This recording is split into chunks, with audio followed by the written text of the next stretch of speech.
Okay. I think, you know what? I think I'm good where I'm going to sit, but you tell me when I'm sitting here if you don't mind. Okay. And by the way, my YouTube channel, I am not editing at all. So they're going to see this because I don't really give a fuck. I'm just moving it over slightly to catch Okay. a little bit more of your, just Okay. like right on the edge of your logo. Oh, the logo? Okay. Perfect. Okay, here we go. All right. Okay, we went over everything we're going to talk about. I'm so excited to get this conversation started. Okay, so Erin, welcome to Midlife Craving. I am so happy that you're here. We met at where you work, at your place of work, Yeah. the Lion's Den, my favorite sex shop for many years. I'm actually going to tell you a few stories. I've been there many times with friends, partners, and then by myself. I'm cracking up because the last time I was there, I think I swung the door open and I was like, I need a strap on. And Yes. the other, she was like, I like a gal that knows what she wants. Come here. And I'm like, oh my God, thank you so much. And by the way, I'm coming back this week to buy another one because Oh my my gosh. friend's birthday is next week. We're having a girl on girl, like old fashioned sleepover. I love so that. think 90s movies, 80s movies, and then 7 Minutes in Heaven and a little Spin the Bottle. Yes. And then let's make each other come. I'm new to the bisexual world, but I am thoroughly enjoying it. And so my gift to her for her birthday is going to be a strap-on. I know she's listening right now. It's probably spoiling it, but fuck it. So Erin, welcome to the show. Thank you for having me. I'm so excited. Me too. I cannot wait to talk to you about so many things. And I want to jump right in. And I really want to learn about you because I haven't let you say a word. I want to know, tell me about your sexual journey. So it kind of like, I started my sexual journey at the age of like 14. Mm-hmm. I got super... Hold on one second. You might want to sit a little closer to the microphone or move the microphone closer to you. You know what I mean? Will it go down? Like just move it. You can actually move the arm. Yeah, there you go. Okay. There we go. Yeah. Or move your chair up or something. Like to be a little closer. Because like I can hear you distance. Okay. So tell me about your sexual journey. So I started my sexual journey when I was like 14. I got into things way earlier than I should have been. I was also a huge fan of romance novels at the time. So, Is that where your sexual arousal and enlightenment came from? Oh, yeah. Okay. Oh yeah, for sure. I read anything I could get my hands on, from 50 Shades of Grey to one series that I really like by Jodi Ellen Mouse called This Man. And it was so enlightening that like I did more research on the things that like I found that were really like intriguing to me. In particular, BDSM really caught my eye. And then I switched to Wattpad because I didn't really find many. What is it called? Wattpad. What is that? So it's an app where writers can go and they can write their stories and you can read them for free. You don't have to pay for them or anything. And There's a big sexual genre over there. Yeah, it was super great because at the time, like, I didn't really have the money to go and buy books. So I read the books online for free and I got into the DDLG section. And DDLG, what is that? so it is Daddy Dom Little Girl. Oh, yes. Yeah. So I got really involved with that, like super involved, super intrigued, and I got really into it. And I was into it for so many years. Oh my God, for forever. How did you find your first dom? How did you find your first BDSM experience? Oh my God. So my first dom was an online dom. Okay. And I met him on Tumblr. Okay. Not Tinder, Tumblr. Tumblr. Which, Okay. and I mean, if you were on Tumblr back in like 2016, like, you know, Tumblr was porn. Was it? And that was all my feed was just porn. Videos, You could watch it there, pictures, read it gifs. there. Yes. Wow. Oh my God. And it was really like funny to see because like I would go on Tinder or on Tumblr specifically to look at what they had on the website. And like I found several different Dom accounts, daddy accounts, and like I messaged a few of them. And like, of course, like here's 15-year-old me. Oh my God. Yeah, so like my sexual experience from the time that I was 14 all the way up until I was 18, I was like severely groomed. Wow. Which was a startling realization to come to later when I started like getting into true crime and SVU and all You're the like, other I shows. could've been one, yeah. And I was like, Holy oh my shit. God, like that could have been my life. Yeah. It's funny, I met my very first fuck buddy and the man that taught me what good sex is in an AOL chat room. And I was 16 and he was 26. Oh my gosh. And I actually met him when I was 17, I think, and I went off to college, and yeah, like it's just so crazy. And he was 10 years older than me, which was never an issue, and he ended up teaching me everything I know. But looking back, I'm like, I met this fucking guy on a park bench at Towson University at night. like the fuck? sketchiest Yeah. scenario you Right. could come up with. So you met someone there and you started experiencing these things. That's a Yeah. very young age to be exploring that much in your sexuality, by the way. Oh yeah, so like, For real. and it came to a point where I wasn't satisfied with the online presence anymore. Mm-hmm. And I had a friend. We'll call him a friend. Okay. And this friend happened to be 8 years older than me. Okay. And it was not the most, I'd say not the most consensual relationship in the world. Mm. But also, I'm sorry. there was like a lot of like gray area there. Mm-hmm. Where there was like a lot of like laughing and a lot of like, no, don't do that. Yeah, you didn't know any better. Yeah. Like, and it's I was scary to use your 15. words back then. Right. Yeah. Holy shit. Yeah, and he was like 8 years my senior, like, and I trusted this person. This person had been around in my life for forever. And my first, like, real sexual experience was with this person. Mm-hmm. Not gonna name drop, though. Yeah. We We don't need to. Yeah, absolutely. Well, thank you. You know what? Let's talk about that for a second because I feel like people don't speak on that enough. Because my first blowjob experience was at a hotel party, and these guys kept trying to feed me and my friends straight vodka, like Rickaloff vodka, okay? Oh my gosh. And I wasn't drinking as much as my friends, and he was like, come in the bathroom. And I was like, what are we doing in the bathroom? And he drops his pants, and this big dick, and he's like, suck it. And I'm like, I didn't have as much to drink as you think I did, and I'm not doing this. Right. But yeah, you find yourself in these situations, they happen, right? Like, Yeah. they fucking happen. And unfortunately for myself, they've happened more than once. Oh man, I'm so sorry. So yeah, so like him and I had our sexual like whatever for almost a year. Mm-hmm. It went from one birthday to the other. Mm. And it was like so crazy, and then like when it finally stopped is when he tried to get me pregnant. What? Yeah. And that was what was so crazy to me was like, here I am, 16 years old. He has a kid himself. Like, now mind you, like his wife's in on it. Oh my god. His wife's in on it. Was he trying? Was breeding his kink, or he like Yes, was really like yes. trying to get you pregnant though? Breeding was his kink. Oh my God. It was something that he was like really into, and at the time, it was not a kink of mine. It is now. Is it? It is now. All right, I want to learn about your kinks next. But at the time, it was not a kink of mine to be bred. I was deathly afraid of getting pregnant, deathly afraid of my father finding out. Yeah. Like, I was scared. Mm-hmm. And it took me banging my head against the wall that was at the head of their bed to get him to like let me go. Wow, that's And to like scary. let me up. And it was so scary because like I knew that if I had gotten pregnant at that age, I was yeetusing the fetus.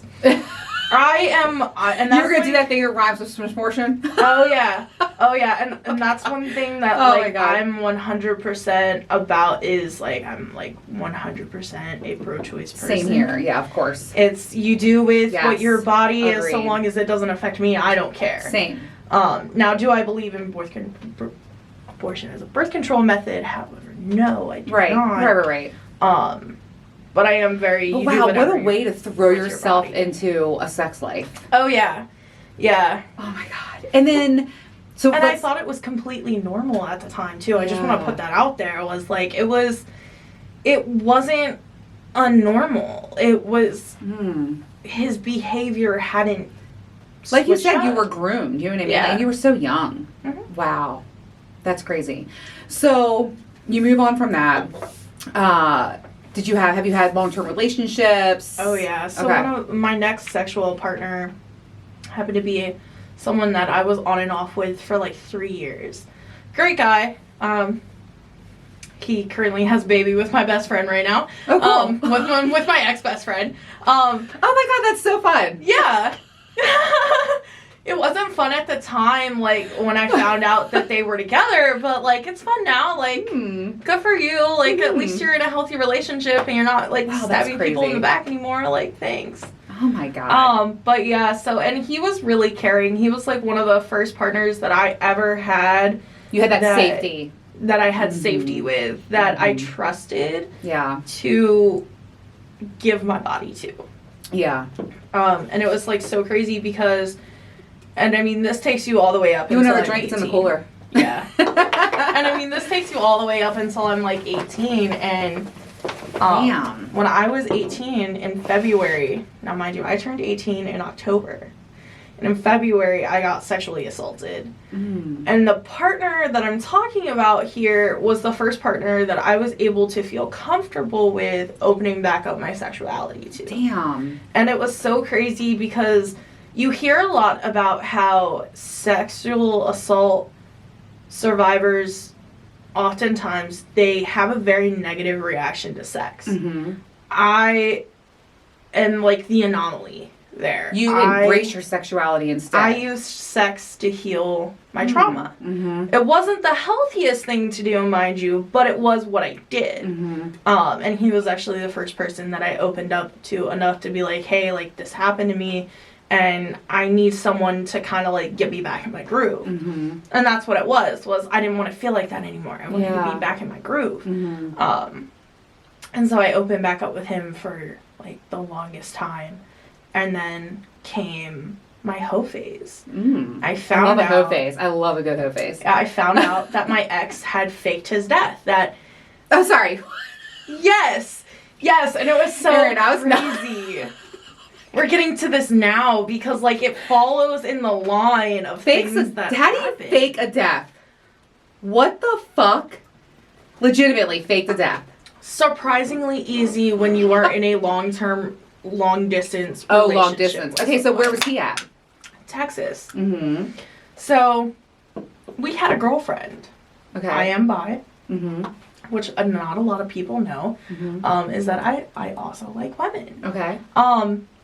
And so we had a girlfriend. Okay. So you guys were like kind of like a throuple. Yeah. Okay. We were all together. Okay.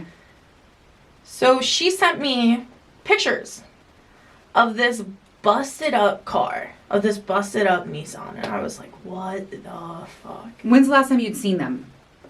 It'd been forever. Oh, And okay. we normally video chatted, like, Oh, I think okay. we only...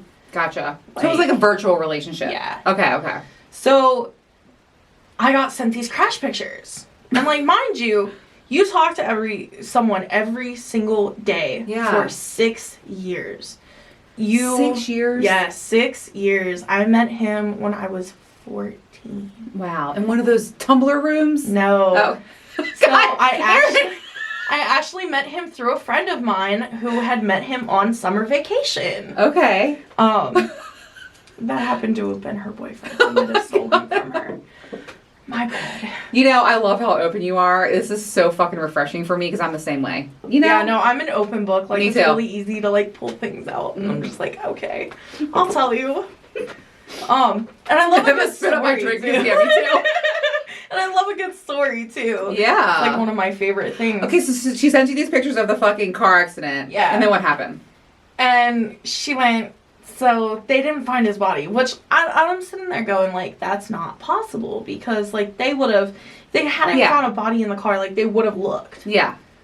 So I like, and then she tells me, like, oh, like, they found him, he's dead, da-da-da-da-da, like.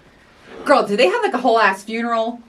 Anything like that? So, to my knowledge, no. Okay. To my knowledge, no.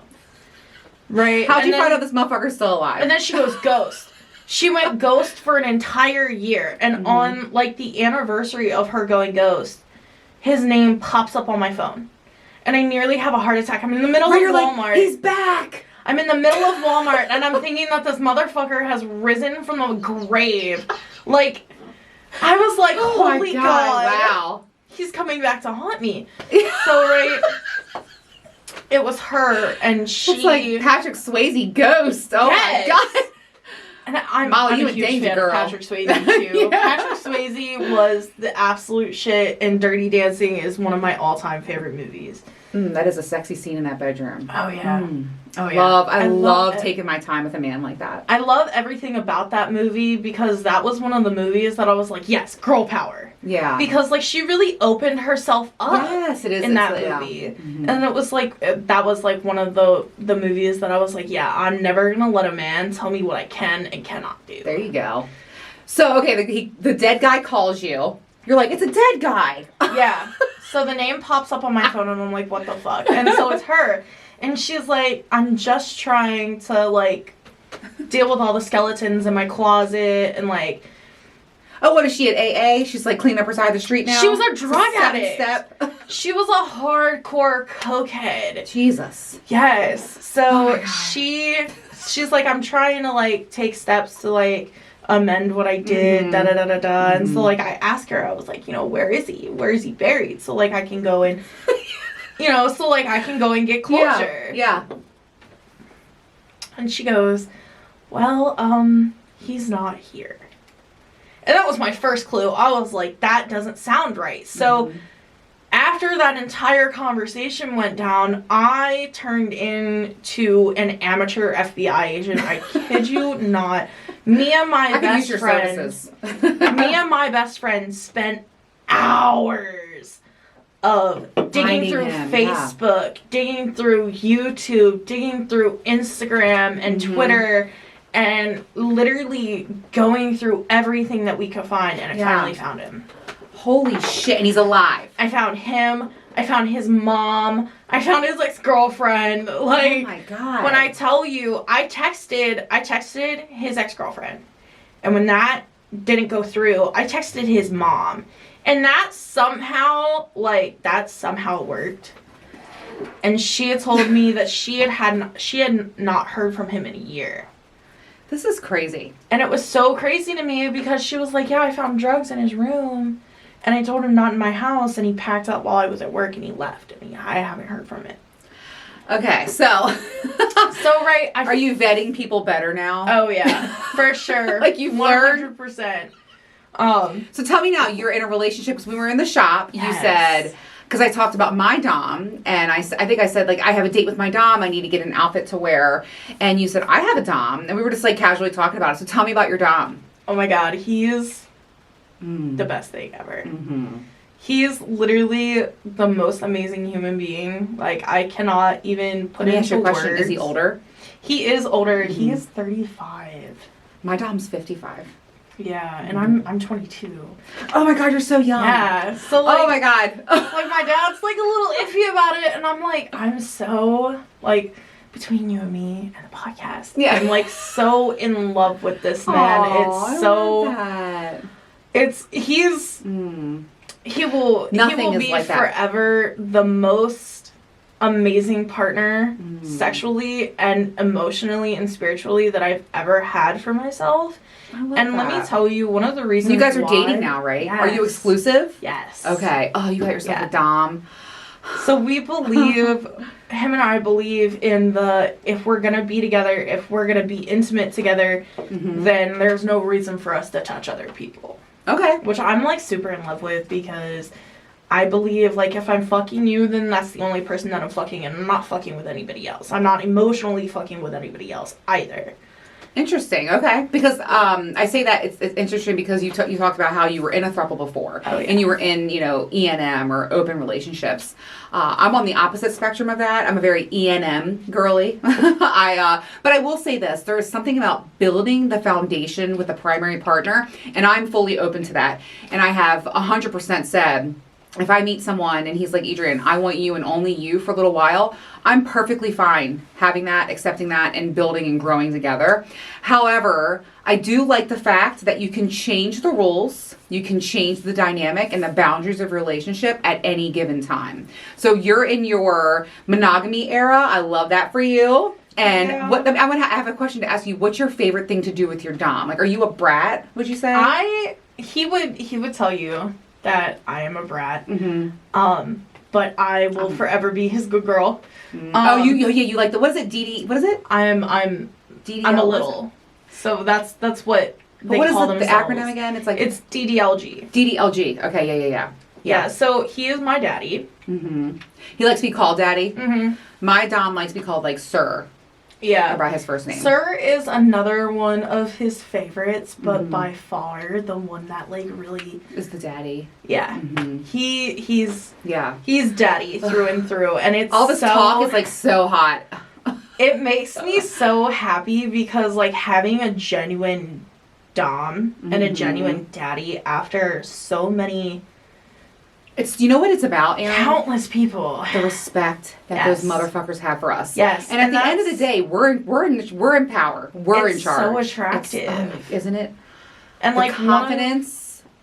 One of the things that like I always say, especially like around the store, consent is sexy. Mm-hmm. And it's everything. And his consent and his care and respect for my boundaries, what I like in bed, what I'm not totally comfortable with and not ready for yet. Yep. Like, he's so caring about that, and that's, like, something that he puts so much effort And can we talk about the aftercare? Yes. Oh, my they are so good at that, too. Lots it's from cuddles. beginning to end. And then even, like, my dom and I will go out afterwards, we'll go have dinner, and he'll look at me across the table and say, I just love how that pussy's mine. What do you want to drink? And I'm like, and then he'll be like, it was so fucking hot when you were, riding my cock and looking down at me and giving me all that eye contact. And I just really want you to know how special you are to me. And like, this is the way they fucking talk to you. Oh my gosh. And then he like massages me afterward, like full body massage, and like whispers in my ear, kisses me, it's a lot of aftercare. It's amazing. One of the things that he's like a huge fan of is revoking close privileges. What is that? So when he tell me all, because he lives like 2.5 hours away. So like when he comes up to see me, we spend the weekend together. Right. We get a hotel and everything. From the minute I hit the threshold of the hotel room, my clothes come off and they stay off. Okay. I don't leave the bed unless I have to pee. Okay. Or get up to get something to drink. Mm-hmm. And I don't leave the room unless we're going out to do something. Okay. Like That's last your rules. time. Yeah. I don't wear clothes. Okay. He likes unrestricted access. Like, oh, you're like his free use toy. Yes. Oh, fuck yeah. Which is something that's so turned on by that. I'm a huge fan. I love it. You and me both. I actually tell him, and he actually says to me as he's like pushing deep inside me, he's like, "You are my favorite toy." Oh my! I want to fuck him so bad. It's been like 2 months since I've seen him. I'm dying inside right now. My biggest flex was the last time that he came up. He told me my pussy tastes good, and I was like, oh, and I would have been like, I know. Oh, I love this for you. God, a relationship with a dom like that, like I can't even fathom. You know what? I would probably not be able to hold down a full-time job. I would probably be all fucked up in the head. Like if I had a relationship like that, I would be at danger of normal human interaction. Like it is the most. If I could be a full-time house sex slave. I know, it's intoxicating. Yes. And it would work out if he lived closer. And he also didn't have a 15-year-old child. But, life. I know. The closed privilege thing doesn't have to apply to the rest of the house. It could just apply to our bedroom. Yeah. Like, and when you're home. My dom definitely has like specific instructions. And there's not many. And so the brat in me, like the little that he tells me, I'm like, I ain't doing that. And girl, I pay for it. But I know I'm going to pay for it. Oh, yeah. And so that's my thing. And so he likes me to be upstairs waiting for him, naked on my knees with my hands behind my back. Like, he likes that. He also likes me to undress him. And then he'll say, fold my clothes nicely. And I take his clothes and I'm like, no. And he's like, all right, you're going to pay for that. And I'm like, I know. Like, I'm totally ready. I fucking know. That's why I did that. Yeah, like, the dynamic is there. Yeah. So anyway, it's so fun. I love this for us. One of the things that he's, like, really adamant about is he does not like body hair, like pubic hair. Mm-hmm.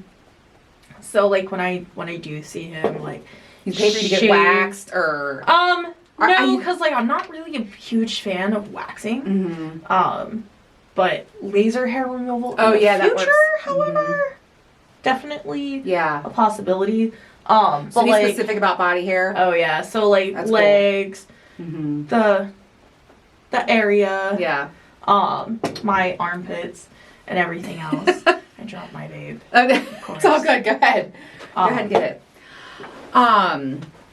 It's so fun and interesting to learn about your sexual journey and to talk about, you know, where you're at now. I had no idea how young you were, and so, wow. Oh, yeah, it surprises people so much when I tell You've them had a I'm lot like, of experience. When I tell them, like, I'm like 22. Wow. And I've had I'm 20 years older than you, by the way. Oh my gosh. You know what? It's okay, because he's like 15 years older than me. Yeah. So. Listen, age ain't nothing but a number. Okay? Exactly. My spectrum, well, I will tell you this, Erin, I'm trying to keep a threshold of 30, 35. Like, I can't fuck the young ones anymore. I know you're young, but I just can't fucking do it. So I'm trying to, I 100% agree with you, because guys anywhere close to the age of 20, 21...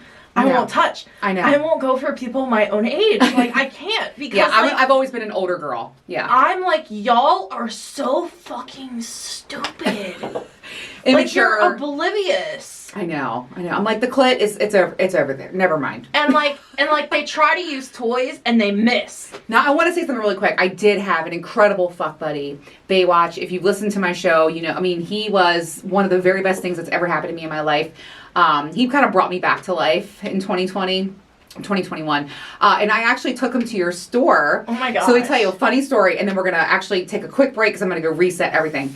But him and we fucked each other senselessly. We broke my bed. Oh my gosh. This motherfucker didn't break a stroke. Like I said, he was an anomaly for his age. He's fucking the shit out of me. He was so hot. I'll show you a picture of him later. And we're sweating, and we're like, he's like, after sex, you're like, oh my God. I'm like, wow, that was amazing. He slaps my ass. He goes, get up and get dressed. Let's go to a sex shop. I want to try a cock ring. And I'm like, I got one. I'm like, fuck yeah. So we got dressed. We came to your shop, and we got a cock ring. And we went drinking, and then we came home and fucked with the cock ring. And I miss him so much. He moved to Australia. He's doing amazing. He's going to get married and make beautiful babies. So amazing. I know. But anyway, it's a funny thing because I came to your store. Okay, I'm going to press stop. Not on the recording, but I'm going to press stop on the camera and just reset. So we have 1/2 hour left, and we'll talk about your first toy, your most popular toy, and all about like shit and shenanigans in the store, because I'm dying to hear about that. Absolutely. Oh my gosh. I can't wait. So many shenanigans Girl. in the store. I can't even imagine.